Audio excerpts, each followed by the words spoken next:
Welcome to your new benchmark, the 3 centuries-old La Motte Estate in Franschhoek. Run by CEO Hein, this flagship of winemaking is now overall winner of the Best of Wine Tourism Award 2012. This place is so refreshing. It's absolutely beautiful. Thank you. Welcome. Yeah, it's a beautiful Franschhoek Valley. What is it about Le Motte? You know, what's so special about it? You know, we're passionate about wine.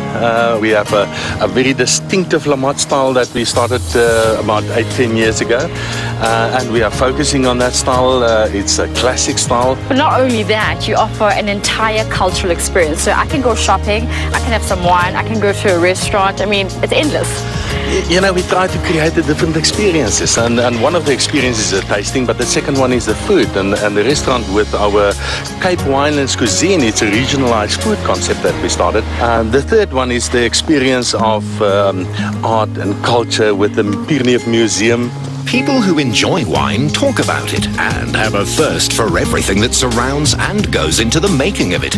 Getting tourists to plan holidays with wine tours as the centerpiece of their South African experience is what Le Motte is so good at. And award-winning cellarmaster Edmund is their ace.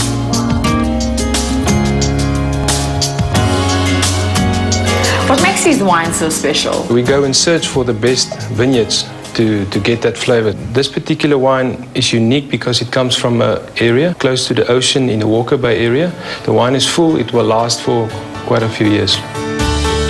Their reds have long been a byword for class. To smell that intensity, berries together with a little bit of white fruit, almost like peach skin. Very fruity, lots of berries, but why is my tongue so burny? You probably brushed your teeth before you came here. Well, you didn't brief me on that, Edmund. But it's so great, thank you. Winning the Arts and Culture category gave them the edge in taking the overall award for Best of Wine Tourism. The Pyreneef range they're so proud of is inspired by and carries labels boasting the work of the 20th century South African master Jacob Hendrik Pyreneef, many of whose works hang in this museum.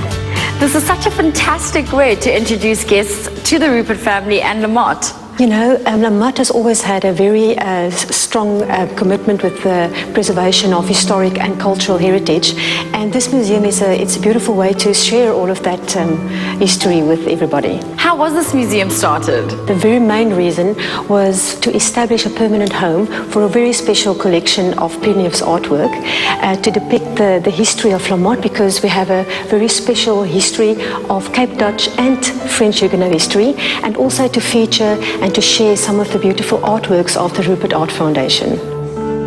Ingrid's brilliant insights taught us how Pyreneef moved to Holland in 1900, where the works of the old masters left a lasting impression. His return home saw him travel the length of the land, charting his adventures in stunning landscapes with an unmistakable line and style. Lorna had just taken on some of her artistic heritage. This has been such a treat. I think I've fed most of the cultural senses in my body. One thing I know though, I've worked up quite an appetite, and hopefully Chris will sort that out. That being chef de cuisine Chris Erasmus, whose kitchen exploits were born in the Karoo, learning to cook with his mum. Hey Chris. Hi, welcome. Thank you very much. Welcome to my kitchen. Okay, we're going to keep it local. Franschhoek salmon trout from our own farm. Beetroot out of our own garden. We're going to assemble this. You can use a terrine, we call it a terrine mold, or a bread tin. Line it with some plastic wrap or a plastic bag. And I've lined the terrine mold with smoked salmon strips. Right. And the first thing in, you're going to use the salmon that I've cured. On top of this excellent freshwater fish goes garden beetroot, softened for 2 hours at 180 in the oven. The quail eggs are poached for 3 minutes, and Chris prefers their ratio of yolk to egg white, which makes them creamier than chicken eggs. More beetroot follows, and then some added flavor.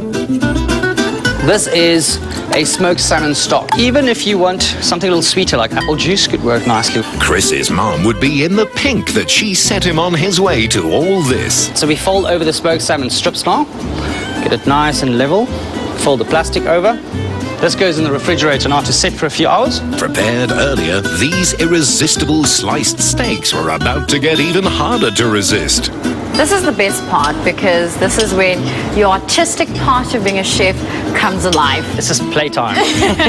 Now here, I've got some cucumber, red onion and chives with the mussels diced up. And I've turned it into a vinaigrette. I think the art of this is just, it's a little bit of everything. It's not overkill. Crayfish tails are added to the corners, then some avocado mousse. And voila, we're done. It looks beyond amazing. I can't wait to dig in. Great. Now we need to get you a glass of wine and a seat. And that's going to finish everything. Goodbye.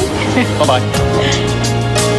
When the Rupert family got into wine farming, half measures just wouldn't do, and their triumph in attracting the wine lovers of the world to our shores can only have the best of knock-on effects for the whole industry.